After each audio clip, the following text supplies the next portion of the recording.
Hello प्यारे बच्चों, आज हम इस वीडियो के माध्यम से प्रश्नावली 14.1 का क्वेश्चन नंबर 15 को हल करते हैं।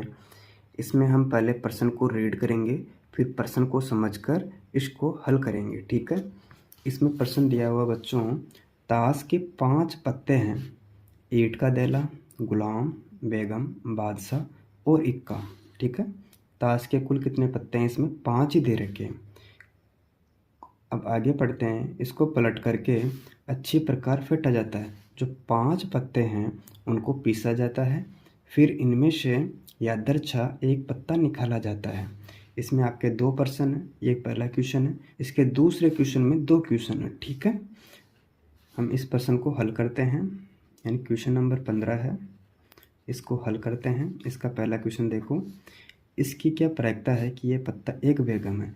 इसको समझने से पहले हम क्या लिखेंगे बच्चों, मैंने आपको पहले बताया था, दिया हुआ है। ठीक है। इसमें क्या दे रखा है, जो ताश के पत्ते हैं वो कुल कितने पत्ते हैं? ईंट का दैला, गुलाम, बेगम, बादशाह और इक्का।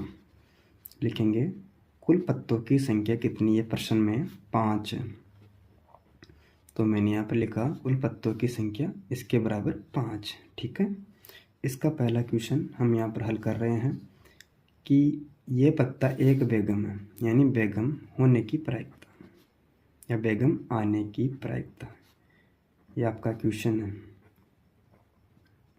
इसका सूत्र होगा ज्ञात करने का प्रायिकता का अनुकूल परिणाम बटा कुल परिणाम। ठीक है भाई। इसमें देखो कुल कितना परिणाम है? 5 है। मैंने यहाँ पर लिखा 5।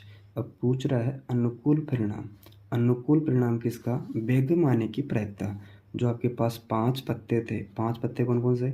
ईंट का दैला है, फिर गुलाम है, बेगम है, बादशाह है और इक्का है।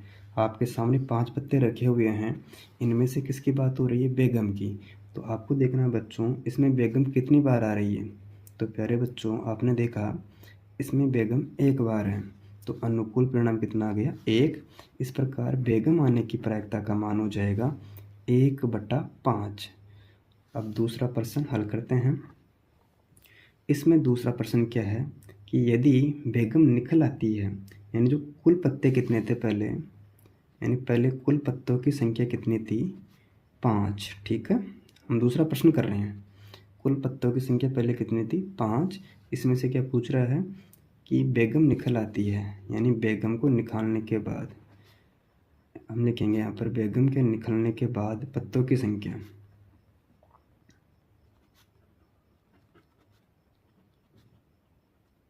यानी पहले 5 थे, इनमें से बेगम को माइनस कर दिया तो कितना बचेगा? पत्तों की संख्या यहाँ पर 4। ठीक है। अब इस बात का ध्यान रखना क्योंकि इसमें कुल परिणाम 4 रहेगा, 5 नहीं। क्यों? इसमें से बेगम को बाहर कर दिया। ठीक है।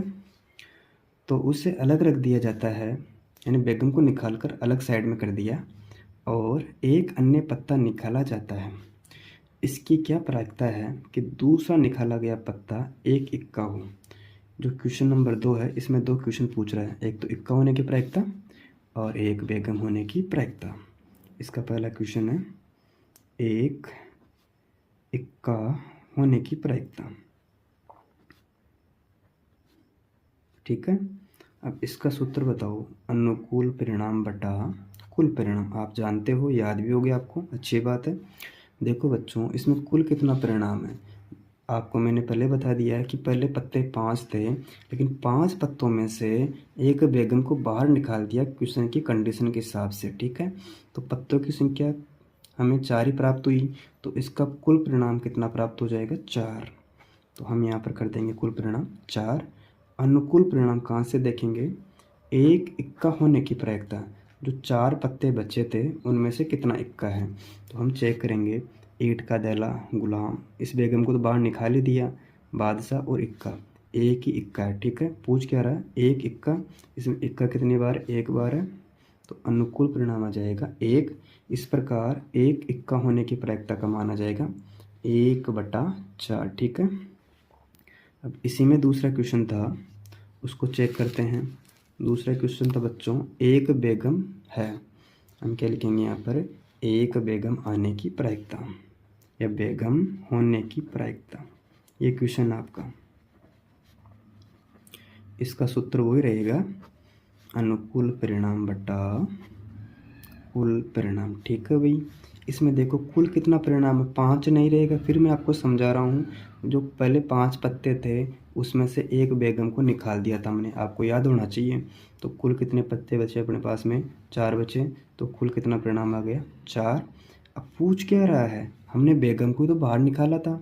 ठीक है, अब पूछ क्या रहा है कि इनमें बेगम है क्या, और हमें पता है इसमें बेगम को हमने बाहर निकाल दिया तो बेगम तो है ही नहीं। इसमें जब बेगम नहीं है तो इसका मान क्या मानेंगे, अनुकूल परिणाम में 0 मानेंगे। और 4 का भाग अगर अपन 0 में देते हैं तो हमें 0 प्राप्त हो जाएगा। और आप सभी को पता भी होना चाहिए कि प्रायिकता का मान हमेशा 0 से लेकर 1 के बीच में ही हो सकता है, यानी या तो 0 या फिर बड़ी से बड़ी 1 या पॉइंटों में हो सकता है, लेकिन 1 के बाद में कभी प्रायिकता का मान भी नहीं आ सकता। जैसे मैं कहूँ 1.5 प्रायिकता का मान हो सकता है, अतः यह गलत है।